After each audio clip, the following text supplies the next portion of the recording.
Forcément qu'il y aura des priorités, mais ça ne veut pas dire que la dernière des priorités sera une priorité aussi. Vous comprenez ce que je veux dire? Je vous entends parler, je vous entends écrire. C'est intéressant d'avoir plusieurs arcs à son flèche, donc c'est bien. Jusqu'à minuit, c'est l'after-foot. Gilbert Bribois.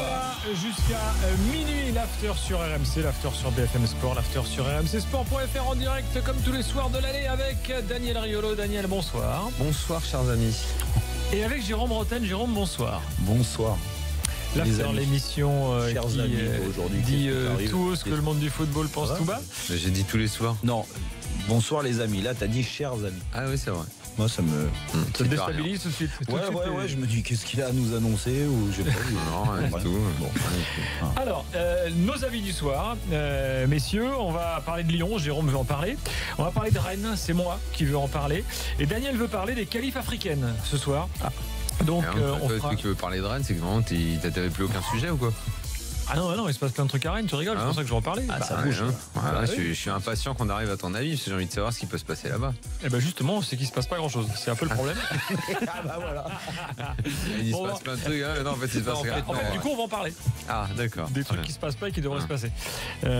Alors, je précise également qu'à 23h, on aura avec nous le géopoliticien Jean-Baptiste Guégan qui analysera avec nous ce qui se passe en Suisse avec les infos du jour qui visent notamment Nasser Al-Khelaifi, et puis on parlera également avec lui des imbrications géopolitiques des qualifs à la Coupe du Monde, parce qu'il s'est passé plein de trucs ces derniers jours à décrypter. Et puis l'after story, on vous racontera comment un match entre le Salvador et le Honduras a déclenché une vraie guerre avec des vrais morts, et puis le retour du quiz à 23h40. Hier, Daniel a été étincelant dans le quiz, au-dessus du lot. Il a littéralement éclaté Jérôme. Je l'ai retrouvé il y a 10-15 ans. Non mais c'est vrai. Mais mentalement, je sais pas ce que tu avais hier. Bon, ça va pas durer, hein, parce que tu es rattrapé un petit peu par l'âge, mais bon, franchement, rien à dire. Bon, une rapidité. 3 moyens pour nous joindre. Le 32-16. C'est très modeste. Hein. Au téléphone. Parce que moi, dans la victoire, je suis non, toujours mais t'aimes bien bas. quand on te fait des louanges. Oui, mais moi, dans la victoire, je n'en fais jamais trop. Le 32-16, le hashtag RMC Live. Non, j'ai la victoire simple. Plus direct studio sur l'appli gratuite RMC Sport, bien sûr. Et puis on a de la boxe, les gars, ce soir. Ah oui. Oui. Ah. La soirée No Limit Number 1 de la Team Altis à Montpellier, emmenée par Brahim Asloum, le Don King des temps modernes. Et c'est Morgan Mori qui le petit king, le judoka, le karaté kid de la rédaction. Dès qu'il y a un truc de baston, Morgan Mori dans l'affaire. C'est génial. Judo, à la boxe, il est très bon. C'est un spécialiste de la baston. Karaté, t'es un spécialiste. En fait, il faut te présenter le spécialiste baston. Morgan Mori. Bagarre, point américain. C'est vrai, qu'est-ce que tu foutais à faire du foot, quoi, sans déconner. Mais quand est-ce qu'il a fait du foot? Ah, ça m'est arrivé. On s'en souvient? Ah si, moi j'en souviens pas. J'ai monté un match à l'Euro. Le meilleur match de l'Euro, je crois que c'était. Irlande du Nord, Pays de Galles. Ah ouais, c'est pour ça. Quel play. C'était un match de baston, ça. Oui, Pays de Galles. Bah oui, c'était pour toi. Pas une bon, passe. Ça se tape un peu là ton affaire. Franchement, t'as raté Christian Mbili, catégorie poids moyen. Il a été extrêmement impressionnant, extrêmement puissant. 6e KO en 6 combats pour le boxeur qui avait fait 5e des Jeux Olympiques. Il réussit parfaitement sa montée en puissance chez les pros. Maintenant, c'est un combat de poids léger. 10 rounds de 3 minutes entre Yvan Mendy, 32 ans, le combattant de Pont-Sainte-Maxence, qui est dans les tout premiers à la fédération WBC et le qui. cousin de Narbet. Ouais. Non, et qui, d'ici 2 combats, s'il remporte ce combat et un autre, pourra espérer une chance mondiale. Donc il faut l'emporter ce soir face à un autre Français, le boxeur d'Agde, Florian Montels. Premier round d'observation entre les deux hommes. Le fils de Patrick. Oui, de Patrick, si tu veux. Et c'est un premier round d'observation auquel on a eu droit dans cette catégorie. Ce sont des hommes qui font 61 kilos et ça va extrêmement vite. Mais donc en fait, on a une équipe à nous pour que ce soit clair et qu'on comprenne finalement. Pardon, Daniel. C'est une équipe à nous en fait. Bah oui, Team Altis. Team Altis. Bah ouais, nous on est pour eux. Excuse-moi, je l'apprends ce soir. Je ne sais pas qu'on avait une équipe. En termes de poncif, la boxe est le seul sport où l'expression round d'observation est acceptée. Ah oui, parce qu'il y a beaucoup d'expressions qui sont utilisées dans d'autres sports qui viennent de la boxe, des canassons. C'est vrai. Et de la voile. Et de tirer au lance. La voile. Ouais, il y a pas mal, ouais. Si tu remarques un peu, il y en a quelques-unes. Mais des canassons, il y en a plein. Et de la boxe, il y en a pas mal. Ouais. Attention, premier avis du soir, celui de Jérôme, il concerne l'Olympique lyonnais. Jingle. Et puis tu as beaucoup de pression pour les équipes adverses quand tu arrives au Roison Park. L'ambiance est chaude et avec ce couloir, avec tous ces trophées gagnés, c'est énorme. C'était quoi ça? C'est un jour où tu as fait une mauvaise blague sur Rennes. Sur Rennes. Ils auraient dû le sortir quand toi tu fais ton avis tranché sur Rennes. C'est vrai. Bon, on va le remettre. Tout à l'heure, mon jingle sera le tien. Elle me fait rire celle-là, tu vois. Moi, alors oui, demain soir, Lyon-Monaco, gros match. Grosse affiche. Je rappelle juste avant que tu donnes ton point de vue sur Lyon que Falcao ne jouera pas, il n'est pas dans le groupe, que Fabinho est suspendu, que Jovetic est blessé. Quand même. Donc il y a quand même que Gemerson et le latéral monégasque dont j'ai oublié le nom là, Jorge reviennent à peine du Brésil puisqu'ils étaient là-bas pour leur sélection. Ça peut sentir bon pour l'OL, ça. Ça peut sentir bon pour l'OL, mais c'est pas vraiment l'objet de l'avis de Jérôme ce soir. Non, parce que l'objet c'est sur Bruno Genesio, parce que ces derniers temps on a quand même entendu un changement d'attitude de la part de Jean-Michel Aulas. Qui dit on fera le point après le derby. Exactement. Alors qu'il l'a toujours défendu en disant que c'était pas la question, que même et moi je lui avais reproché dernièrement qu'on a eu un échange là sur Team Dugas. De pas être juste dans ses analyses de match à chaud, qui est des fois pas ridicule mais presque, quand il te dit je me souviens de l'Atalanta du match, la qualité de l'adversaire, la qualité du match de Lyon, la qualité du match de Lyon à Angers, mais manque de bol, il se retrouve à 10 et la deuxième mi-temps elle est catastrophique, mais c'est pas grave, c'est parce qu'il y a un fait de jeu et tout ça. Non, ça c'est pas possible. Tu peux pas avoir autant de décalage entre une analyse de match et ce qui se passe réellement, même si on a tous notre avis et des fois on voit pas les mêmes choses. Mais dans ces déclarations, la pression qu'il a mis à Bruno Genesio ces derniers temps en disant attention, on fera un bilan après le derby. Il y a des matchs plus importants que d'autres. Ce match-là contre Monaco, c'est quand même le tenant du titre qui vient au Parc OL. En plus, manque de bol pour Bruno Genesio. À l'arrivée, il a encore plus de pression sur ce match parce que au départ, si tu te fais accrocher par Monaco, tu peux te dire que c'est une grosse équipe. Le problème, c'est que là, Monaco arrive amoindri et que il n'a pas le droit à l'erreur sur ce match-là. Et que ce match-là, ça sent pas bon pour la suite. Parce que, je m'explique, s'il le gagne pas, et ce qui est possible, que Lyon se fasse accrocher, parce que Monaco a quand même des armes pour rivaliser, derrière, il y a la mayonnaise à avoir du mal à prendre, et ils finissent le mois, du moins début du mois de novembre, avec ce fameux derby contre Saint-Etienne.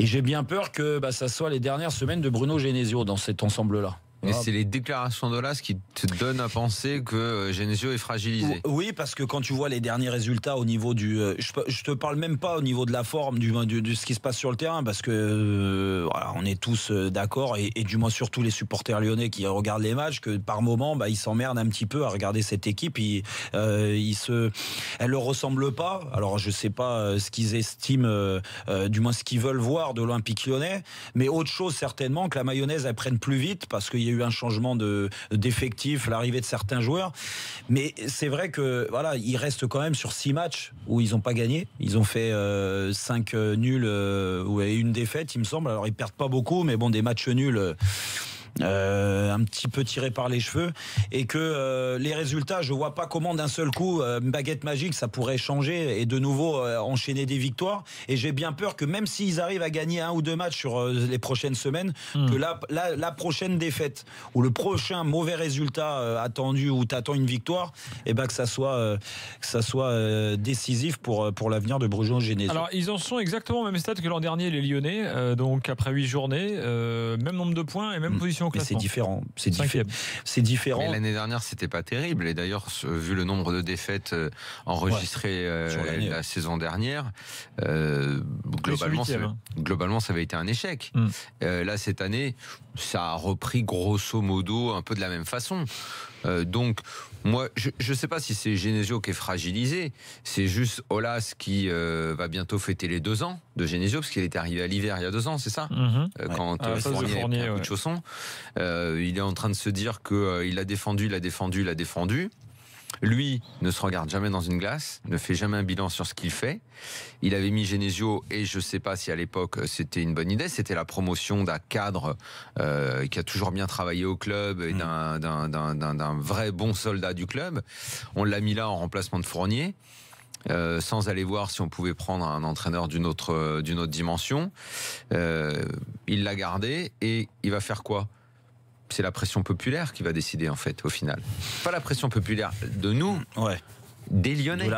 Parce que de toute façon, je le dis depuis très longtemps, en fait, ils sont complètement enfermés dans une sorte de clan qui ressemble à une grosse famille. Tant qu'il arrive à embobiner les supporters, à leur raconter les salades habituelles, ça tient. Et quand ça commence à se fissurer comme ça a été le cas avec Perrin, avec Puel, c'est tout le temps le même scénario. Ouais, mais là c'est différent avec Perrin et Puel, parce que pourquoi c'est différent? Parce que Perrin, on l'avait surnommé, c'est PPH, ça vient de lui. Ouais, mais Perrin, ça vient de lui. Non, mais Perrin, c'était dans le relationnel. Pour les plus jeunes, ça veut dire passera pas l'hiver. Non, mais Alain Perrin, même Claude Puel, c'était dans le relationnel, surtout que ça se passait pas très bien avec Jean-Michel Aulas. Là, avec Genesio, il n'y a pas de souci. Non, mais ce qui s'était passé, c'est aussi qu'il y avait une pression populaire extérieure qui était forte. Et c'est à ce moment-là que lui se dit, bon, si je suis pas soutenu par la base, si je commence à être critiqué par mes supporters, qui sont en fait mes clients, parce qu'il ne réagit qu'à ça, lui. Il s'en fout complètement. A priori, ce que je dis, il s'en fout. Si ce que je dis à dessein, je parle de moi, est repris par les supporters lyonnais, qui commencent à dire ouais, machin, il a peut-être raison, là, ça va l'emmerder. Mais sinon, ce que disent grosso modo les médias, lui, il est assez, il écoute pas, il écoute personne. En revanche, quand sa clientèle commence à être un peu emmerdée, que peut-être il y a peut-être moins de gens qui vont venir au stade et tout, là, il fait, mais je suis désolé, c'est pas comme ça qu'on décide et c'est pas comme ça qu'on gère. Enfin, c'est mon point de vue. Je sais qu'il n'est pas d'accord, mais c'est pas comme ça qu'on fait. Moi, je pense que ce sont de mauvaises décisions. Donc, en fait, à une mauvaise décision, il va en ajouter une autre, qui est effectivement celle de probablement se séparer de Pep Genesio si ça s'améliore pas les résultats. Et effectivement, ils peuvent très bien battre Monaco, comme ils l'avaient fait l'année dernière, un peu plus tard dans l'hiver, mais c'était juste avant la trêve. Ils peuvent très bien, et puis retomber le week-end d'après face à une équipe qui va un peu plus bétonner, ils auront beaucoup de mal à faire le jeu et vont être emmerdés. Exemple Dijon ou ce genre de club-là, ou Angers. Et puis après, ils vont peut-être en gagner un. Enfin bref, on ne sera pas dans quelque chose d'extraordinaire. Et en tout cas pas dans quelque chose en phase avec ce à quoi doit prétendre le club. Non, mais Jérôme, et ensuite Mehdi au 32-16. C'est surtout que moi, je sens, et la mayonnaise interne, comme tu parles, là, si tu veux, je trouve que ça change. Parce qu'au départ, il te dit, oui, nous, on voit pas les mêmes matchs, vous les analysez d'une certaine façon, mais nous, en interne, on analyse aussi. C'est sûr qu'en interne, ils analysent. Que ça soit Bruno Genesio, il va pas dire le contraire, son président, il va pas dire on est nul. Alors, il essaye de trouver des motifs de satisfaction.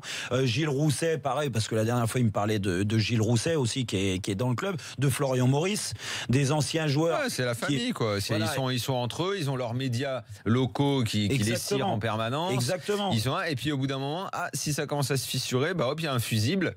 Voilà, mais c'est entre eux que ça se décide. En aucun cas ils vont se regarder. Encore une fois, ils vont se dire tiens merde, on a peut-être merdé là ou là. Ça passera certainement par un changement d'entraîneur pour que ça aille mieux, mais c'est surtout que là, il va pas falloir qu'il se trompe, parce que là il nous parlait. Et puis qui il prend en cours de saison. C'est pour ça que c'est pas facile. Il y a quelques mecs sur le marché quand même. Il y a qui sur le marché, donne-moi une idée. Laurent Blanc. Il te parle de Juninho aussi dans un rôle de directeur sportif. Il faudrait peut-être même direct sur le banc.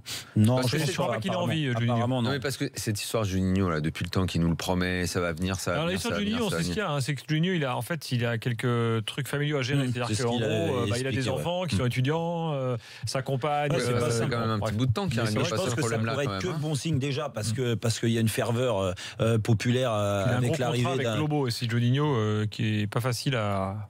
Non, mais bon, l'arrivée de Juninho, ça peut calmer déjà beaucoup de personnes. Il va arriver en vouloir, il va essayer de faire ses preuves tout de suite. Il peut très bien réussir. D'abord, je ne sais pas s'il veut aller sur le banc. Il peut très bien réussir tout de suite. Pourquoi pas il ne veut pas aller sur le banc, Juninho. Ah oui, donc en gros, directeur sportif, ouais, alors ça veut dire directeur sportif avec un coach genre Blanc qui lui se voit plutôt comme un manager. Ouais, là, je sais pas si la mayonnaise elle prendrait bien, mais qui met sur le banc s'il prend un mec comme Juninho. Il prend Juninho pour calmer le peuple, et puis après sur le banc il faut un mec fort, et le mec fort. Certains veulent Gallardo, les supporters lyonnais citent Marcelo Gallardo. Parce qu'après tu cites forcément tous ceux qui sont sur le marché. Donc il a fait Marcelo. Tu prends les idées, quoi, mais River Plate. Ouais, non mais. Alors, on va prendre l'avis de Mehdi, les gars, au 32-16, il est supporter de l'OL. Mehdi, bonsoir. Salut à toute l'équipe, salut en particulier à Jérôme, on s'était parlé à la fin du match de l'After, je sais pas s'il se rappelle de moi. Ouais, exact. Salut Jérôme. T'es d'accord avec Jérôme, justement ? Ouais, il a raison. De toute façon, là, le fusible Genesio, il va sauter. À un moment donné, le temps tourne. Mais là, il n'y a plus le choix, quoi. Je veux dire, je l'ai défendu et tout, mais là, tu peux pas Tu peux pas prendre 3 buts par match par Dijon, Amiens, finir le short baissé, à se faire fouetter à 5 minutes de la fin, à se faire tout. Tu vois la défense de Nantes, ça a Palo Adjidji, ça prend 2 fois moins de buts que nous, quoi. Donc tu vois la défense, c'est pas bon, les transitions, c'est pas bon. C'est par intermittence, il y a ces tirs qui t'allument la mèche, mais le destin de Genesio, il est scellé, quoi. Je veux dire, c'est juste une question, est-ce qu'il va retarder l'échéance ou pas? Là, il a 3 matchs, Monaco, Everton, le derby. S'il n'enchaîne pas une bonne période, à la fin des 3 matchs, je pense qu'à la fin de Saint-Etienne du derby, il peut préparer son carton et vider son bureau, quoi. C'est plus la peine. Alors tout à l'heure, vous parliez de la pression à Lyon. Mister Lou sur le hashtag RMC Live nous signale que les Badgones ont sorti un communiqué aujourd'hui, allant contre Genesio. Tu vois, donc en fait le pauvre, Badgones, groupe de supporters lyonnais. Moi j'en viens presque à le plaindre. Je dis le pauvre, il est surtout dans cette situation-là. Tout le monde va lui défonce la tronche. Le président lui est toujours épargné, alors que c'est lui qui prend toutes les décisions. J'ai lu cette phrase qui m'a fait mourir de rire de Bernard Lacombe. Quand il voit un micro, c'est comme quand il ouvre le frigo et qu'il voit la lumière. Là. Hop, tout de suite, il faut qu'il aille parler. Voilà. Là encore aujourd'hui, je l'ai entendu parler du jeu de Deschamps. Mais tout, il parle de tout, quoi. Enfin, de tout. Il est tout le temps devant les micros, il est tout le temps en train de parler. Il n'y a pas de président qui parle autant que ça. Nulle part dans le monde. Bon, après, s'il aime. Mais d'accord, au bout d'un moment, ça crée un trouble pour l'entraîneur. Ouais. C'est le mal de ce club depuis plus de 10 ans. Je sais pas, moi, si c'est. Écoute, moi, l'entraîneur, je veux bien. Alors après, moi, je veux pas toujours jeter sur lui, mais franchement. Pourquoi les entraîneurs ont tous des difficultés là-bas? Ouais, mais pourquoi il n'y a jamais d'entraîneur à forte personnalité? Pourquoi? Écoute, j'en sais rien, moi. Et pourquoi il y en a eu. À part Rouillé, il y a eu qui? Non, Perrin, c'est un entraîneur à forte personnalité. Jérôme peut en parler. Exactement. Perrin, il a eu Tigana dans un temps un peu plus passé. Et comment ça s'est passé?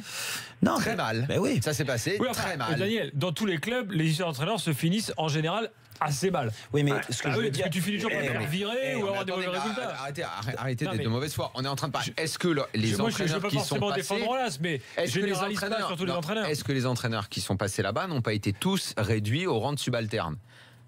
Tous. Houillé, c'était il faut que tu sois en dessous de Lacombe. Et de toute façon, c'est moi le boss. Le Gwen, de toute façon, tu ne sers à rien quand il faut remonter les bretelles. C'est moi qui vais le faire. Mais quand tu gagnes, Daniel, c'est pas un problème. La structure du club. La structure du club et l'omniprésence du président fait que ça donne effectivement cette impression. Maintenant, moi, je pense pas que Jean-Michel Aulas, il aille faire de l'interférence sportive, par exemple. Tu blagues ou quoi? Mais tu crois qu'il va aller voir Genesio en disant mets-moi deux quand pailles. Excuse-moi. Il l'a pas mis. Justement, l'autre allait parce qu'il est pas. Il l'a pas mis pour autant. Quand il dit, j'ai assisté à la causerie de machin, franchement, c'était émouvant. Qu'est-ce qu'il a à foutre à assister à la causerie? C'est positif, ça. La causerie de quoi? De l'entraîneur. Pourquoi il peut pas? Il faut qu'il soit là. Faut qu'il soit là. Mais c'est pas le seul président. Sinon, au fond de la salle, qu'est-ce que ça Daniel, ce que je veux dire, ça. Attends, c'est son club quand même. Et il a le droit de sentir, de venir dans le vestiaire. Je pense que c'est une erreur. Quand Nicolas était sur le banc, on disait que c'était sympa. On parle de Lyon, on parle de Montpellier. On parle d'un club qui veut être un grand club ou on parle d'un club de patronage? Mais ça a été un grand club. Montpellier, ils ont été champions de France. Daniel, ils ont été champions de France. Non, mais ce que je veux dire, Jean-Michel Aulas, en réagissant comme tu le dis, ils ont quand même il a fait ses preuves, ils ont gagné des titres longtemps. Tu vois, c'est vieux tout ça. C'est vieux. C'est vieux. Oui, mais c'est vieux. Mais il est à la recherche de ça et peut-être que lui aussi. C'est vieux. Je pense que c'est quelqu'un d'intelligent quand même. Mais Jérôme, il est capable au bout d'un moment de se dire de business. Il y a des mecs qui ont gagné des fortunes il y a 20 ans et qui après ont coulé l'entreprise. Moi, je suis Sarkozy, il a été président. 5 ans après, il a coulé son parti. François Hollande, il a été président. 5 ans après, son parti n'est même pas au deuxième tour. On est d'accord, mais c'est du business. Arrêtez avec il a gagné il y a 15 ans. Mais ça peut foutre ça. Déjà, ça il y a pas 15 ans, c'est un peu avant. Mais c'était quand la dernière fois? C'était avant 2010, c'est ça, 2008, 2009. 2008, le dernier titre. Écoute, non, mais bon, après. Et la pauvre coupe gagnée contre je sais plus qui. Aujourd'hui, il a gagné avec Lissandro. Non, mais aujourd'hui, il a peut-être tenté des coups au niveau de. Regarde, les derniers coachs. Fournier. Satisfaisant depuis 2010. Fournier, peut-être qu'il a tenté un coup, il s'est dit, bon, Reims, il a fait des bonnes choses. Mais il a pris un subalterne encore. Je le prends, je me suis trompé, il prend Genesio. Sur 6 mois, je trouve que c'était bien. Il prend que des seconds couteaux. Non, mais Genesio a fait quand même les 6 premiers mois, il faut reconnaître. Il a relancé des joueurs, ils ont réussi à avoir des résultats. Mais c'est après qu'il aurait dû trancher. C'était l'arbre qui cache la forêt. Il aurait dû trancher, et là peut-être.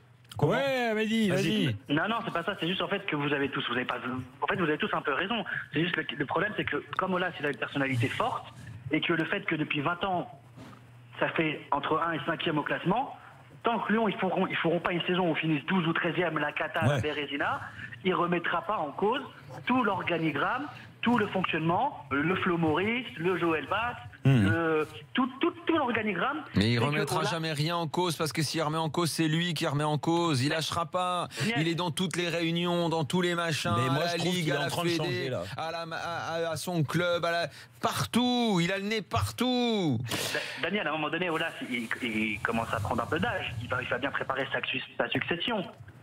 Il faut qu'il y ait aussi qu'il y pense pour son club, pour lui-même. Il paraît que, je sais plus comment il s'appelle, le frère Sédou, je pense qu'il paraît que ça serait peut-être lui. Jérôme Sédou. Voilà, il paraît que ça serait peut-être lui comme un potentiel.